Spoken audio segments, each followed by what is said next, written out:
les enjeux sont posés. Alors maintenant, on va rentrer dans le concret, dans les propositions pour booster tout ça. Ce que j'ai appelé les mesures choc. Et la première mesure choc concerne le financement.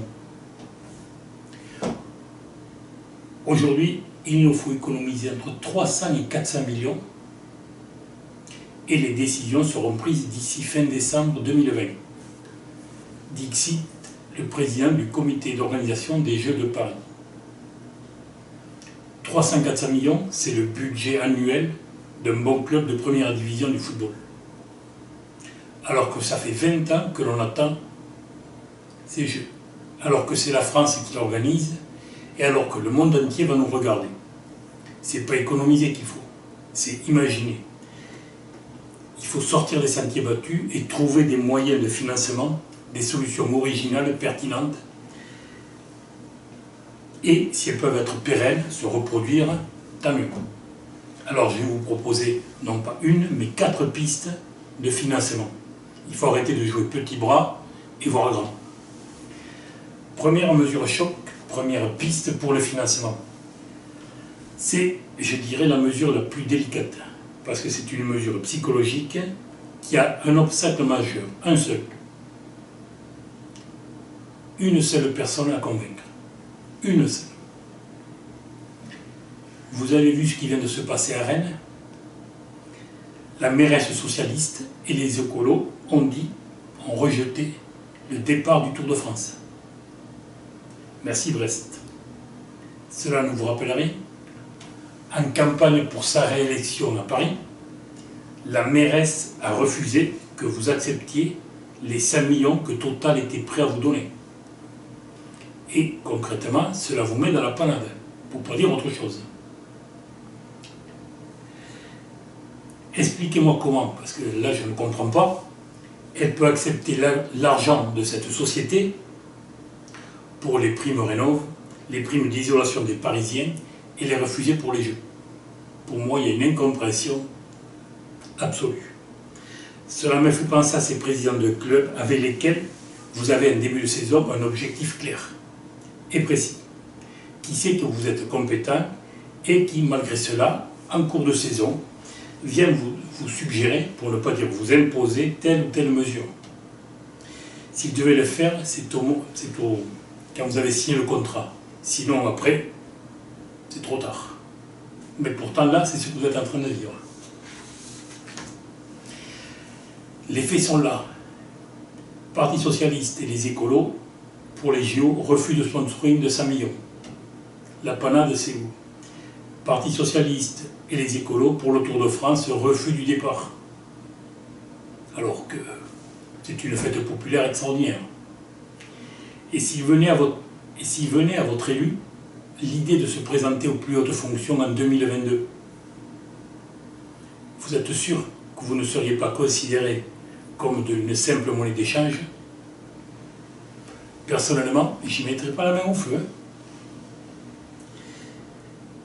D'une analogie, je vous dirais que vous avez dans votre équipe une joueuse, et non des moindres, qui n'est pas prête à l'heure actuelle à tout donner pour réussir.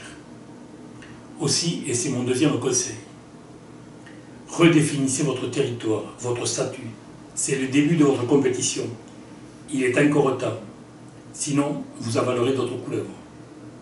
Si la mairesse vous refuse les 5 millions de Total, qu'elle vous les trouve ou qu'elle les mette sur la table. Sinon, silence. Et si elle persiste, mettez tous ensemble votre démission sur la table. Pourquoi je vous dis cela aussi radicalement, alors que je n'ai strictement rien contre cette mairesse, et ce serait même le contraire, vu la similitude de nos parcours familiaux. Tenez, pour vous le prouver que j'ai rien contre elle, quand vous lui demandez de revenir sur sa décision, évoquez-lui et faites-lui imaginer la mesure choc 130 ans après. Simplement. Offrez-lui ça, vous allez voir. La seule chose qui m'intéresse, c'est la réussite de votre mission, c'est le succès du sport français. Cette première mesure choc est pour moi la plus délicate à payer. c'est la plus délicate, mais c'est le prix à payer pour que vous ayez une chance de succès, que vous puissiez dans la joie, la gaieté et la détermination à réussir votre mission. Faute de quoi, vous savez mieux que moi comment cela se finit. Non seulement l'échec ou les résultats mitigés sont au rendez-vous, c'est vous qui portez le chapeau alors que vous avez été bridé pendant toute votre mission. Tous les coachs, à n'importe quel niveau, qui ont vécu cette situation, peuvent en témoigner. Et évidemment, dans n'importe quel sport. Abordons maintenant les 3 autres pistes que je vous suggère de financement. Pour moi, les 3 constituent un tout cohérent. Mais vous pouvez en prendre une, vous pouvez en prendre 2, vous pouvez prendre les 3, peu importe. La mise en œuvre de ces 3, il y en a une qui est à moyen terme, l'autre à court terme et l'autre immédiate. Alors on va commencer, je vais vous présenter les 3 et je vais commencer par celle à moyen terme. Quand je dis moyen terme, je veux dire par là 2-3 ans. Et si nous, les sportifs, donc moi, vous, et moi le premier bien sûr, nous étions plus cons que le milieu des canassons. Ah oui, plus cons que le milieu des canassons. Que je sache, la filière cheval dispose du PMU, opérateur de paris spécifique, qui finance toute la filière équine, que ce soit les élevages, les haras et les écuries. Aujourd'hui, l'État s'occupe d'assurer le développement équilibré du PMU, de la Française des Jeux. Et nous, les sportifs, nous n'avons rien de tout ça, alors que nous sommes 16 millions de Français et de Françaises. Si vous trouvez ça normal, moi, pas du tout.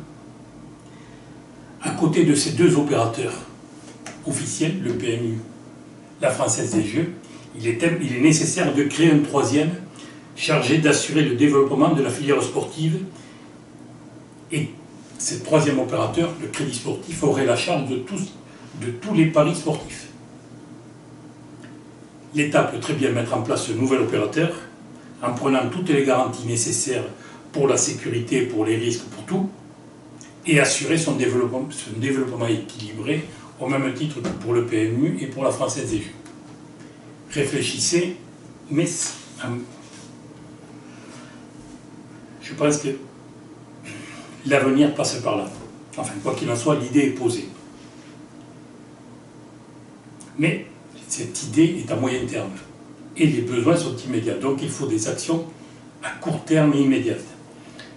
2e piste pour le financement à court terme. En janvier 1791, il a été créé en France les droits d'auteur. Dans les années 1980-1990, après toute une période de flottement, de discussion, de dédommagement, il a été instauré les droits télé. Cette instauration des droits télé a permis au sport professionnel de bien vivre et, grâce à Marie-Georges Buffet, a permis au sport amateur de moins gérer la misère. En 2020-2021, il est temps, me semble-t-il, d'instaurer un droit au pari sportif. Faire un pari, c'est prédire la réponse à la résolution d'une incertitude maximale momentanée. Ce que l'on appelle dans notre milieu la glorieuse incertitude du sport. Les opérateurs privés et publics des jeux de pronostics se gavent et brassent des millions. Et ceux qui sont le support de ce brassage d'argent n'en profitent pas. Moi, je ne trouve pas ça normal. Certains d'entre vous pourront me dire « Ouais, mais il y a le CNDS qui prend les 2 et des poussières. » Sauf que le CNDS a été détourné de sa fonction première pour constituer le bras armé pour que tel ou tel ministre puisse mettre en place sa politique. Donc ça a été dévoyé de sa fonction première. Et en plus, il y a plus grave, ce CNDS ne concerne en aucun cas les opérateurs privés. Et pour moi, il est impératif de mettre en place un droit au pari sportif pour tous les opérateurs, qu'ils soient publics ou privés, dès l'instant qu'ils touchent le sport. l'activité sportive.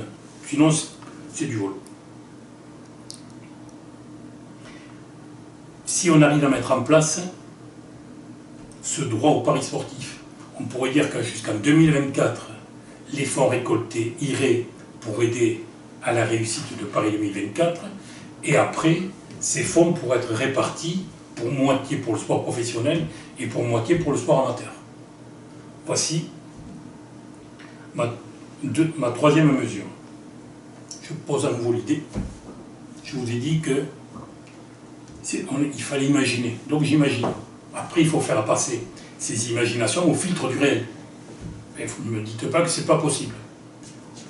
Quatrième piste pour trouver des financements. C'est la plus simple. Qui dit on fait, on fait. Ça ne demande que ça. Et tous les partenaires, vous les avez tous autour de la table. Je suppose que vous connaissez toutes Stéphane Bern et la Journée du patrimoine.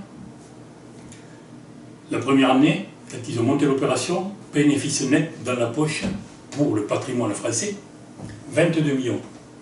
Qui empêcherait de monter une ou deux fois par an la même opération pour le patrimoine olympique? Pose la question. Rien du tout. Voilà donc les 4 pistes que je suggère immédiates. S'il faut en trouver d'autres, on en trouvera d'autres. Mais il faut arrêter de jouer petit bras, arrêter de jouer économie. Il faut maîtriser le budget, mais surtout pas le réduire. Et montrer qu'on n'a pas d'ambition. Sinon, comment voulez-vous que la France s'enflamme derrière? Donc, première mesure choc, des pistes à imaginer et imaginer pour bien financer l'opération Paris 2024. Merci.